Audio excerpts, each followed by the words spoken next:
So this is chapter 6.1. This chapter here is pretty important for whoever has the Dragunov, usually the Chris player.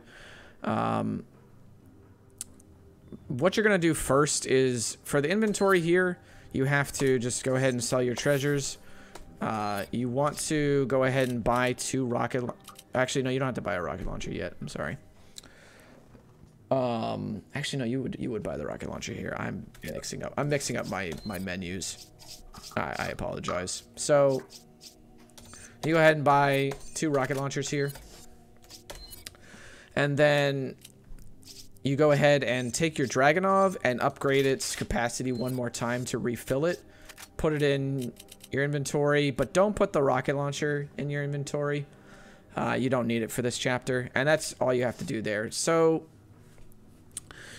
there is an enemy that's on top of a crane that drops a cage on the 2 players when you enter into a certain area, and you're going to want to snipe him when you get to the top of a tower. While you're doing that, Sheva's going to head through the warehouse crate area and activate a checkpoint that you're then going to teleport to her off of. So go ahead. Yeah, it's super important that you do not cross that threshold before Chris kills the enemy. Because when you reset it and Chris killed the enemy after you set the checkpoint, the enemy will still be alive. Yeah, they'll respawn. And the run is dead. Yeah, and you'll have to run all the way back up top and shoot the enemy again, and then do the cage skip. So, hopefully we can demonstrate what this looks like.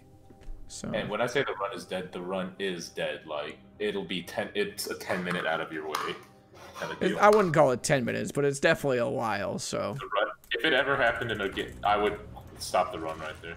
Oh yeah, eventually, yeah, it's just like runs will just straight up die there, but. So you basically, be full HP here too, yeah, you definitely want to be full HP here. These guys will definitely like try and fuck you up like this. They have some very, very big swings with their batons. So the first thing that you want to do here is Chris, is come up here, and then you just want to like shoot this guy in his chest. Just to guarantee a little bit more safety for yourself. You want to shoot this dude right over here. And then you'll see him drop, and then you'll be good to go. You can just wait on Sheva for the checkpoint. To guarantee your safety... Yeah, I got it. To guarantee your safety, just kind of head to the back of the ship here. And then just wait on the mark. The checkpoint is when you pass this border, and generally, let's say he didn't kill, you'll be like, oh, shoot, I'm still trying to kill him. You'd kind of just chill here, wait, and Cosmic would say, okay, I got him. And then you'd say 3, 2, 1. And then you just go ahead, yep, then you can just do this. And here. Come on. Dual action crate here. And there's a free first aid spray to pick up here. We usually have Sheva pick it up because Chris has to go ahead right here, or one of the players has to go ahead right here. It doesn't matter. It doesn't really matter. We usually have Sheva pick it up. So the person who's going on ahead does not pick it up. The person who's second picks it up. So yeah. So you're gonna jump over here to the other side, and then just head onto this green platform here. The other player will shoot it for you, and then you're gonna aim right here for them to get onto their platform, and then that'll just raise it up, and then you're just gonna head over to the end of the area. And you could interchange that. The reason why Sheva's allowed to pick up the first aid spray is because not only there's a ladder, but Chris has like 3-4 seconds where he has to get to the other side. Either player can take either route. It usually comes down to who has less heals. If not, just go a predetermined route. Okay, so if you're running low on ammo or heals or anything, maybe you want an extra grenade, there is these right here that you can pick up. So we're kind of low on heals right now. So I'd probably just grab this heal right here, inventory it real quick, and then we can just head on down. Skipping it takes 5 seconds, and I mean, if you're 5 seconds off world record pace, then shucks, you shouldn't have grabbed it, but the machine gun ammo, the heal, and the hand grenade there are so useful in the upcoming bits. Not for any specific bits, but for an upcoming bit in the next chapter. Simple dialogue, just run to the end of the room. Press M to turn on your map. You must have done something to really piss him off. And just a dual action door here too. So, Are you gonna tell me what happened? This room right here, you don't actually need to engage anybody in. Just chilling back here while you explain it. So basically what you need to do is you need to run to this pit right here. And the line that you're going to take involves going down through here, all the way around, and then just heading straight to the door. Do we want to display the checkpoint reset here? Yeah, sure. Okay. So basically, as Chris, if you want to just make the area a little bit safer with the grenade launcher, once you reach about right here, you could fire a grenade like a grenade shot around this area to stun a bunch of the guys, make it easier for Sheva to just run through. And then Sheva's a minigun enemy is going to spawn, or a Gatling gun enemy is going to spawn, and then Sheva's going to shoot it with a rocket, and then you'll have to what's it called? Then you'll have to just run past it, grab a key card that's in a safe, and then Sheva will grab the other key card, and then you'll just go to the door. No, we're doing the new strat. Remember, no reset. Oh yeah, for the first minigun, right? Yeah. Okay, so we'll just it's go ahead and show it. It's just self-explanatory. There's no reset here. You can't. Just run to the right here every time. And then you can just kind of run right through here. If there's a lot of guys with guns here, it might help to fire the flash nade, but not totally necessary. Let you go first? Yeah. To kill the minigun. Yep.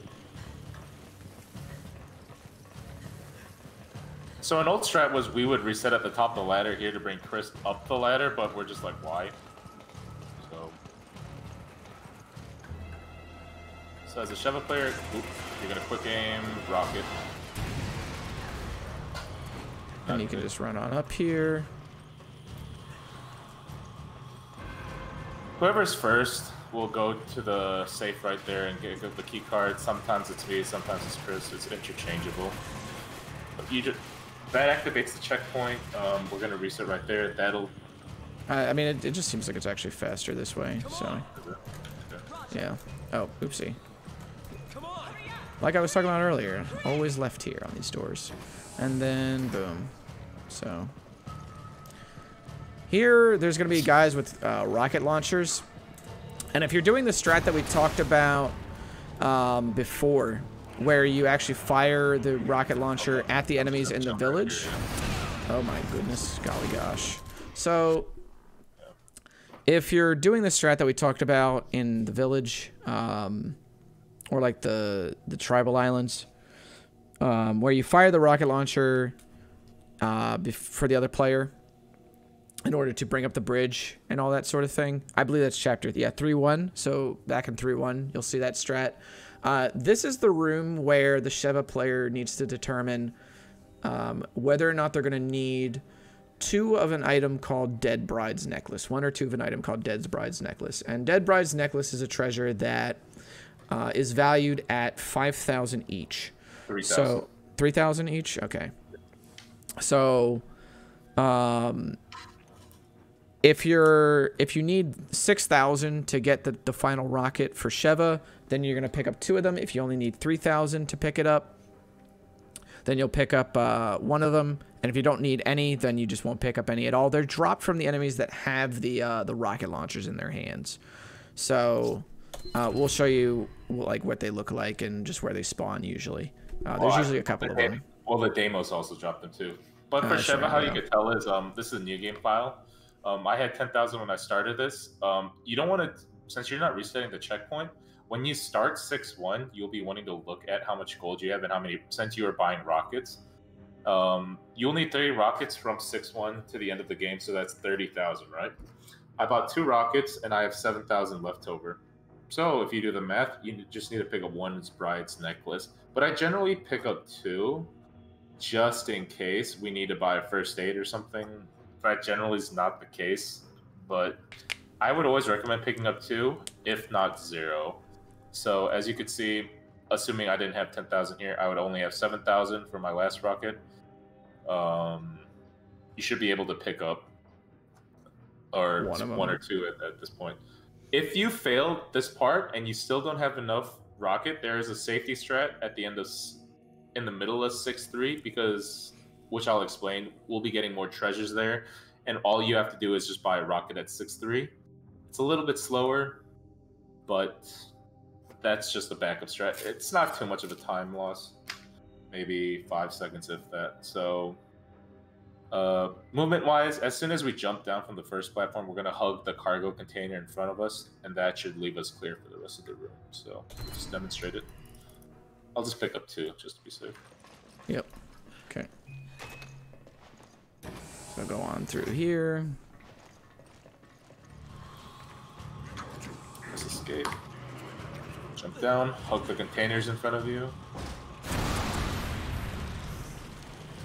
And then here's one of them. We only need 1 anyway. Yeah.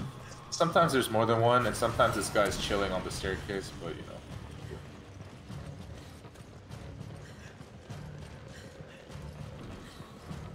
Come on. Don't forget when you go into an elevator, Sheva goes to the left, Chris goes to the right. And then that's 5. That's 6-1.